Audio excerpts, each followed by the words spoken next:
Good morning students. अपने पिछले lecture में हमने importance of human resource management के बारे में जाना था और यह जाना था कि importance of human resource management को 4 पार्ट्स में डिवाइड किया गया था। Number 1 corporate level, number 2 professional level, number 3 social level, number 4 national level. यानी मानव संसाधन प्रबंधन के महत्व को 4 भागों में बांटा गया था। 1 निगम या कंपनी के स्तर पर, 2 पेशे के स्तर पर, 3 सामाजिक स्तर पर, 4 राष्ट्रीय स्तर पर। इनमें हम निगम स्तर पर और पेशे के स्तर पर मानव संसाधन प्रबंधन का क्या महत्व है इसको हम जान चुके हैं। और आज हम further what is the importance of human resource management eight social and national level इसके बारे में जानेंगे। तो इसके बारे में जानने से पहले हम रिकैप करते हैं कि हमने कॉरपोरेट लेवल और प्रोफेशनल लेवल पर क्या पढ़ा था या क्या जानकारी ली थी। लेट्स सी कि यह कॉरपोरेट लेवल पर यानी संपूर्ण उपक्रम के लिए क्यों महत्वपूर्ण है। ऐसा क्या करता है कि मानव संसाधन प्रबंधन संपूर्ण उपक्रम के लिए ही महत्वपूर्ण बन जाता है। तो वह पहला काम करता है attracting talent through effective HRP, यानी प्रभावशाली मानव संसाधन नियोजन प्रक्रिया के द्वारा यह टैलेंटेड स्टाफ को प्राप्त करता है। इसकी डिटेल हम पिछले लेक्चर में पढ़ चुके। दूसरा, developing necessary skills and attitude with training, कि यह कर्मचारियों में आवश्यक कुशलताओं का और पॉजिटिव एटीट्यूड का डेवलपमेंट करता है। इसके लिए वह training and development program organise करता है जो कि उनके एग्जिस्टिंग स्टाफ के लिए भी होते हैं और न्यूली स्टाफ के लिए भी होते हैं, न्यूली अपॉइंटेड स्टाफ के लिए भी होते हैं। इसकी डिटेल भी हम पिछले लेक्चर में पढ़ चुके, यहाँ हम सिर्फ रिकैप कर रहे हैं। तीसरा, सिक्योरिंग कॉपरेशन थ्रू मोटिवेशन, कि अभिप्रेरण के द्वारा, अभिप्रेरण की तकनीकों के प्रयोग के द्वारा यह कर्मचारियों का सहयोग प्राप्त करता है, इसलिए यह उपक्रम के लिए महत्वपूर्ण माना जाता है। और यह पढ़ा retaining talent through the right policies, कि यह कर्मचारियों को या प्रतिभावान कर्मचारियों को अपने उपक्रम में बनाए रख सकता है। इसके लिए वह सही नीतियों का पालन करता है, जैसे कि सही स्थान पर सही व्यक्तियों की नियुक्ति, यानी right man at the right place की पॉलिसी को अडेप्ट किया जाता है। और यह भी पढ़ा ensuring a team of competent and dedicated employees, कि human resource management corporate level पे इसलिए इम्पॉर्टेंट होता है कि यह अपने कर्मचारियों को सेटिस्फाइड रखता है, उनके साथ में अच्छी नीतियों का क्रियान्वयन करता है। ऐसा करने से जो है कर्मचारियों का जो समूह है, टैलेंटेड ग्रुप ऑफ पीपल है, स्टाफ है, वो कंपनी में बने रह सकता है। और इस कारण से यह कंपनी के लिए या संपूर्ण उपक्रम के स्तर पर महत्वपूर्ण होता है। मानव संसाधन प्रबंधन इस चीज़ की सुनिश्चितता या सुव्यवस्था करता है कि जो कर्मचारी हैं, कर्मचारियों का जो योग्य कर्मचारियों का समूह है वो कंपनी में हमेशा बना रहेगा, क्योंकि मानव संसाधन प्रबंधन का इस काम में एक्सपर्टाइज है कि वह किस तरीके से कर्मचारियों के साथ में व्यवहार करें कि वे दिन प्रतिदिन अपना प्रोफेशनल डेवलपमेंट करते जाएं और कंपनी में भी बने रहें। सेकेंडली हमने पढ़ा था कि प्रोफेशनल लेवल पे किस तरीके से इम्पॉर्टेंट है। इसमें हमने पढ़ा था कि यह अपने एम्प्लॉयज़ को पर्सनल डेवलपमेंट की अपॉर्चुनिटीज़ अवेलेबल करवाता है। इससे उनके अंदर प्रोफेशनलिज्म डेवलप होता है, क्योंकि जब कर्मचारियों को विकास के अवसर मिलते हैं तो उनकी योग्यताओं का विकास निश्चित रूप से होता ही है। दूसरा, ये मोटिवेटिंग वर्क एनवायरनमेंट, कि यहाँ पे कर्मचारियों के लिए अभिप्रेरणात्मक कार्य वातावरण रखा जाता है। अभिप्रेरणात्मक कार्य वातावरण यानी पॉजिटिव वर्क एनवायरनमेंट होता है। पॉजिटिव वर्क एनवायरनमेंट होता है तो प्रत्येक व्यक्ति अपना बेस्ट कंट्रीब्यूट कर सकता है, और जब वो अपना बेस्ट कंट्रीब्यूट करेगा इसका मतलब ये हुआ कि वह प्रोफेशनली डेवलप हो रहा है। प्रोफेशनली डेवलपमेंट का मतलब होता है कि उसमें दक्षता आ रही है, उसमें विशिष्टता आ रही है और वो अपने काम में महारत हासिल कर रहा है। प्रॉपर एलोकेशन ऑफ वर्क, यानी इसमें व्यक्तियों में उनकी योग्यता और रुचि के अनुसार कार्य का वितरण किया जाता है, एलोकेशन किया जाता है, इसलिए कर्मचारियों में प्रोफेशनली डेवलपमेंट होता है, उनको प्रोफेशनली ग्रोथ मिलती है।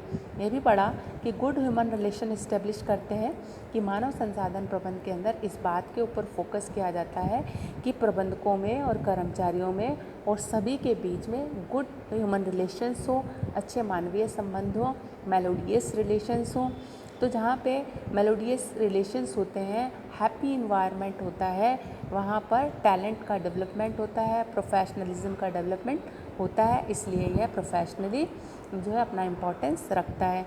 यह भी पढ़ा promoting team work and team spirit की यह कर्मचारियों में टीम वर्क यानी एकता की भावना का विकास करता है, बिलोंगिंगनेस को डेवलप करता है, यानी यह उनमें इस भावना का विकास करता है कि उपक्रम और कर्मचारी दोनों की मंजिल एक ही है। उपक्रम के कार्य करने से कर्मचारियों की आवश्यकताएं पूरी होंगी और कर्मचारियों की आवश्यकताओं को पूरा करने से उपक्रम के उद्देश्यों को आसानी से प्राप्त किया जा सकेगा। तो इस तरीके से ये टीम वर्क को डेवलप करता है। Encourages to work with diligence and commitment की यह कर्मचारियों को परिश्रम से या मेहनत से कार्य करने की प्रेरणा देता है और कमिटमेंट से कार्य करने के लिए उन्हें उत्साहित करता है, प्रेरित करता है। तो ऐसा जब करते हैं तो ऐसा करने से अल्टीमेटली किसी भी व्यक्ति की योग्यताओं का पूरा विकास होता है और अल्टीमेटली उसको उसमें एक प्रोफेशनल डेवलपमेंट आता है, प्रोफेशनलिज्म आता है और इस तरीके से ये प्रोफेशनली डेवलपमेंट में हेल्पफुल होता है और एम्प्लॉयज़ को प्रोफेशनली ग्रोथ मिलती है। अब आगे पढ़ेंगे कि यह सोशल पॉइंट ऑफ व्यू से कैसे इम्पॉर्टेंट है। Social importance lies in the need satisfaction of employees in the organisation, यानी यह कर्मचारियों की सोशल रिक्वायरमेंट को पूरा करता है, उनके आवश्यकताओं को पूरा करता है, उनको एज इकोनॉमिक मैन की बजाय उनको एज सोशल मैन ट्रीट करता है, एज अ साइकोलॉजिकल स्टडी करके उनके साथ में बिहेवियर करता है, उनको एक मनोवैज्ञानिक प्राणी मानता है। तो ऐसा करने से कर्मचारियों को सामाजिक दृष्टि से उनके अंदर एक संतोष की भावना का विकास होता है, सेटिस्फैक्शन मिलता है और इस तरीके से जो है कर्मचारियों का सामाजिक विकास होता है और अंततः किसी भी उपक्रम का विकास होता है। देखते हैं कि सोशल पॉइंट ऑफ व्यू से ये ऐसे क्या काम करता है कि जिससे कि यह सामाजिक स्तर पर कुछ योगदान दे पाता है। पहला ये कि good employment opportunities through human resource management अच्छी एम्प्लॉयमेंट अपॉर्चुनिटीज़ को डेवलप किया जाता है।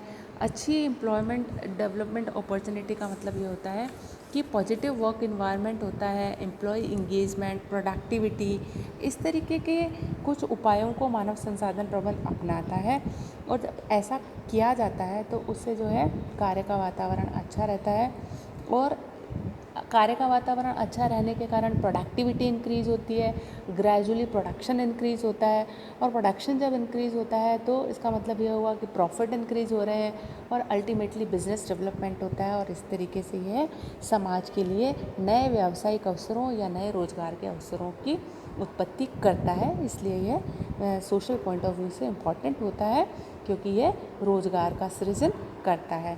The next is development of human capital कि यह कर्मचारियों को एक ह्यूमन कैपिटल मानता है।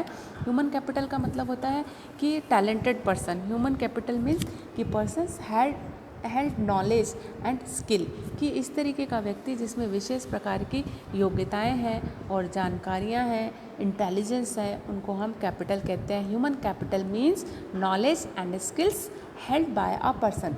तो इस तरीके का जो व्यक्ति होता है वह व्यक्ति मानव संसाधन प्रबंधन के द्वारा सही दिशा में, सही डायरेक्शन में उसका उपयोग किया जाता है। तो इस तरीके से ये मानव संसाधनों का विकास करने में अपना महत्वपूर्ण भूमिका का निर्वाह करता है। तो development of human capital is the important part of importance of human resource management, यानी यह कर्मचारियों को as talent, as capital, as assets treat करता है और उनके डेवलपमेंट के लिए पूरे प्रयास करता है और ऐसा करने से जो है सामाजिक स्तर पर एक अच्छे इन्वायरमेंट का क्रिएशन होता है क्योंकि संतुष्ट कर्मचारी संतुष्ट सामाजिक प्राणी भी होगा, उसके अंदर एक सेटिस्फैक्शन की भावना होगी। The next generation of income and consumption कि जब अच्छा उत्पादन होता है या कर्मचारी संतुष्ट होते हैं तो प्रोडक्शन का वॉल्यूम इंक्रीज़ हो जाता है और प्रोडक्शन का वॉल्यूम इंक्रीज़ होता है तो इन रिटर्न जो है सेल इंक्रीज़ होती है। सेल इंक्रीज़ होती है इसका मतलब ये हुआ कि एम्प्लॉयज़ को अच्छी सैलरीज मिलेंगी, अच्छे उनको बेनिफिट्स मिलेंगे, फाइनेंशियल बेनिफिट्स, फाइनेंशियल पैकेजेस मिलेंगे। तो इस तरीके से अच्छे मानव संसाधन प्रबंधन का मल्टीपल इफ़ेक्ट ये होता है कि इससे अच्छी इनकम जनरेट हो सकती है और कंजप्शन भी अच्छा हो सकता है, यानी समाज को नए नए उत्पाद और सेवाओं को उपयोग करने का अवसर मिलता है, क्योंकि संतुष्ट कर्मचारी अच्छा कार्य करते हैं यानी उनकी प्रोडक्टिविटी इंक्रीज होती है, प्रोडक्शन इंक्रीज होता है। प्रोडक्शन इंक्रीज हो जाने के कारण समाज में विविधतापूर्ण उत्पाद और सेवाओं की उपलब्धि होती है, और इस कारण से जो है कंजम्पशन यानी उपभोग भी बढ़ता है, और ये एक साइकिल है। और जब उपभोग बढ़ता है तो मांग बढ़ती है, और इस प्रकार से निरंतर रूप से यह अपना कार्य करते हुए सामाजिक स्तर पर महत्वपूर्ण साबित होता है। Next, better lifestyle. जैसा कि पिछले पॉइंट में मैंने कहा कि जब कर्मचारी संतुष्ट होते हैं तो वह अपना बेस्ट कंट्रीब्यूट करते हैं, और बेस्ट कंट्रीब्यूट करते हैं यानी उनकी प्रोडक्टिविटी इंक्रीज होती है, प्रोडक्शन इंक्रीज होते हैं, और अल्टीमेटली जो है सेल इंक्रीज़ होती है, प्रॉफिट इंक्रीज़ होते हैं, और मार्केट में या समाज में या सोसाइटी में जो है एक फाइनेंशियल लेवल या एक अच्छा लिविंग स्टैंडर्ड उनको मिलता है, अच्छे उत्पाद और सेवाओं की अपॉर्चुनिटी मिलती है, सिलेक्शन अपॉर्चुनिटी मिलती है। ऐसा सब हो जाने से जो उनका जो लाइफस्टाइल है वो पहले से बेहतर बनता है, क्योंकि वो पहले की तुलना में बेहतर उत्पाद और सेवाओं का उपयोग कर सकते हैं। सो बेटर लाइफस्टाइल अवेलेबल होता है अच्छे मानव संसाधन प्रबंध के कारण। अगर मानव संसाधन प्रबंध अच्छा है तभी समाज जो है एनरिच हो सकता है। अल्टीमेटली जो है अगर कर्मचारी सेटिस्फाइड नहीं है तो फिर वह समाज में भी इन रिटर्न अशांति या फ्रस्ट्रेशन को ही इस्टेब्लिश करेगा। तो अगर एक एम्प्लॉय सेटिस्फाइड है तो मतलब ये है कि एक परिवार सेटिस्फाइड है, ग्रेजुअली एक चैन बनती है, परिवार के साथ समाज और समाज के साथ में राष्ट्र जुड़ा होता है। Next, lead to productivity gain to society. जैसा कि मैंने पहले भी कहा कि यह कर्मचारियों में उनकी योग्यता और रुचि के अनुसार कार्यों का एलोकेशन करता है। Right man at the right place की पॉलिसी को ये अडॉप्ट करता है। जब व्यक्तियों को उनके इंटरेस्ट के अकॉर्डिंग और उनकी कैपेबिलिटी के अकॉर्डिंग काम मिलता है तो वो उसको ज़्यादा एक्सपर्टाइज के साथ में कर सकते हैं, यानी उनकी उत्पादकता बढ़ जाती है। और जब उनकी उत्पादकता बढ़ती है तो इसका अल्टीमेट फ़ायदा सोसाइटी को मिलता है। इन रिटर्न सोसाइटी का अपलिफ्टमेंट होता है। प्रोडक्टिविटी इंक्रीज हो जाने से सभी चीज़ों में इम्प्रूवमेंट आता है। प्रोडक्शन का वॉल्यूम ज़्यादा होता है, सेल का वॉल्यूम ज़्यादा होता है, प्रॉफिट का वॉल्यूम ज़्यादा होता है, और प्रॉफिट का वॉल्यूम ज़्यादा होने से इनकम पैकेजेस इंक्रीज होते हैं। अल्टीमेटली जो है होता है इसका डायरेक्ट और इनडायरेक्ट बेनिफिट सोसाइटी को मिलता है। So human resource management plays an important role to increase the productivity and gain to society. The next is enables managers to reduce cost and save scarce resources, कि यह प्रबंधकों को इतना योग्य और कुशल बनाने में कैपेबल होता है कि जिससे कि वो कॉस्ट को रिड्यूस कर सके, और जो स्केर्स रिसोर्सेज है, दुर्लभ संसाधन है, उन संसाधनों का सही उपयोग किया जा सके, उनको उनका वेस्टेज रोका जा सके। क्योंकि ये अपने मैनेजर्स को इस तरीके से ट्रीट करता है या अपने एम्प्लॉयज़ को इस तरीके से ट्रीट किया जाता है कि उनको अपने कार्य में एक असीम संतुष्टि की प्राप्ति होती है। और जब वो असीम संतुष्टि की प्राप्ति की भावना से काम करते हैं तो फिर वो मन लगा के काम करते हैं और अपना टोटल कंट्रीब्यूशन देते हैं, और टोटल कंट्रीब्यूशन देते हैं तो नेचुरली इससे उनका जो है वेस्टेज रुक जाएगा at all level, at material level, at time level, at effort level. तो सभी स्तरों पर जब वेस्टेज को रोक दिया जाता है तो कॉस्ट अपने आप ही कंट्रोल हो जाती है, और जब कॉस्ट कंट्रोल होती है तो जो हमारे प्रॉफिट्स हैं वो इंक्रीज़ होते हैं। तो ये सभी तरीके से प्रयास करके जो है स्केर्स रिसोर्सेज, जिनके अंदर हम कह सकते हैं कि हमारे नेचुरल रिसोर्सेज हैं, हमारा ह्यूमन रिसोर्सेज है, जो ह्यूमन टैलेंट है उसको भी हम स्केयर रिसोर्स ही कहते हैं, क्योंकि ह्यूमन का होना अलग बात है और टैलेंटेड ह्यूमंस का होना अलग बात होता है। तो एक टैलेंटेड पीपल या टैलेंटेड स्टाफ अपने आप में एक संपत्ति होता है, एक दुर्लभ संसाधन होता है।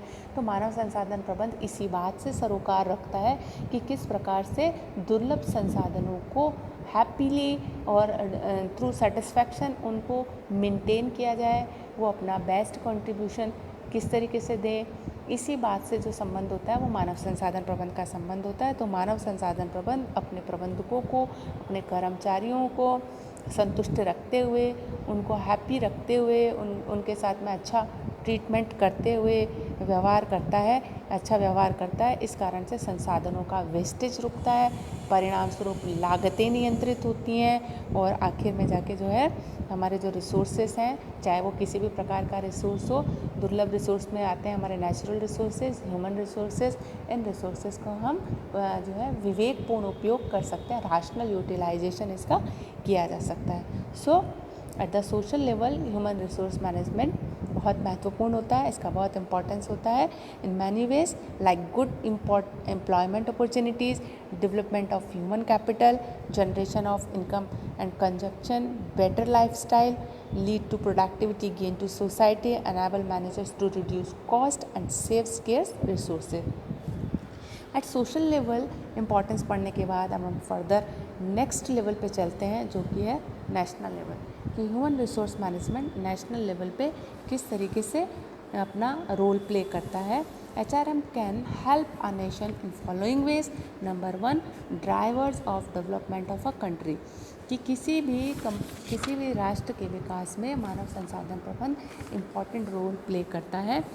देश के नेचुरल, फिजिकल और फाइनेंशियल रिसोर्सेज के इफ़ेक्टिव और जुडिशियस यूटिलाइजेशन के लिए एफिशिएंट और कमिटेड वर्कफोर्स रिक्वायर्ड होती है, और ह्यूमन रिसोर्स मैनेजमेंट के कारण ही developed and efficient resources available होते हैं। So HRM consider as driver of development of country, यानी जब ह्यूमन रिसोर्स मैनेजमेंट को बेटर यूटिलाइज किया जाता है तो बाकी सारे रिसोर्सेज ऑटोमेटिकली ही बेस्ट यूटिलाइज होते हैं, क्योंकि बाकी सारे रिसोर्सेज का यूज़ ह्यूमन रिसोर्सेज पर ही डिपेंड करता है। So first management should handle properly human beings, human staff, यानी जब हम स्टाफ को बेटर हैंडल करते हैं तो बाकी सारे रिसोर्सेज बेस्ट यूटिलाइज होते ही हैं। तो इसलिए कह सकते हैं कि देश के संसाधनों का सदुपयोग करके ये देश के विकास को सुनिश्चित करते हैं। इस तरीके से कहा जा सकता है कि HRM consider as driver of development of country, और इससे देश का विकास होता है। The next is deliver economic growth. जब समाज का विकास होता है, देश का विकास होता है, तो निश्चित रूप से यह आर्थिक प्रगति के द्वारा ही संभव है, और आर्थिक प्रगति मानव संसाधनों के सही उपयोग से ही संभव होती है। अगर मानव संसाधनों का सदुपयोग किया जाता है और उनका सही डायरेक्शन में उपयोग किया जाता है तो इकोनॉमिक डेवलपमेंट तो होने ही होते हैं। किसी भी देश का इकोनॉमिक डेवलपमेंट उसके ह्यूमन रिसोर्सेज की स्किल्स, एटीट्यूड और वैल्यूज़ पर डिपेंड करता है। ह्यूमन रिसोर्स मैनेजमेंट इनको पॉजिटिव डायरेक्शन में एनहांस करता है, इससे प्रोडक्टिविटी बढ़ती है, प्रॉफिट क्रिएट होते हैं, व्यवसाय का विस्तार होता है और एम्प्लॉयमेंट क्रिएशन होता है। अल्टीमेटली कंट्री इकोनॉमिकली ग्रो करती है। सो कहेंगे कि at national level human resource management का इम्पोर्टेंस 2 पॉइंट ऑफ व्यू से है कि ये देश का विकास करता है और देश का आर्थिक विकास करता है। So drivers of development of a country and deliver economic growth, और यह आर्थिक विकास को भी प्रदान करता है, या आर्थिक विकास की गति मानव संसाधनों के सदुपयोग पर निर्भर करती है। तो कहेंगे कि जो मानव संसाधन प्रबंध है वह एक महत्वपूर्ण संपदा है, और वह किसी भी अन्य संसाधन, चाहे वो आर्थिक संसाधन हो या फिजिकल रिसोर्सेज हो, के कंपैरिजन में ज़्यादा महत्व रखता है। इसलिए मानव संसाधन प्रबंध इस बात का महत्व समझते हुए मानव संसाधनों का सदुपयोग करता है, और परिणाम स्वरूप जो कंपनी है उसको सभी स्तर पर बेनिफिट मिलते हैं। निगम स्तर पे बेनिफिट मिलते हैं, प्रोफेशनल लेवल पे बेनिफिट मिलते हैं, सोशल लेवल पे बेनिफिट मिलते हैं और नेशनल लेवल पे बेनिफिट मिलते हैं। So it can be said that human resource management is important at all levels, whether it is corporate or it is professional or it is social or it is national. Human resource management is very much important. Thank you.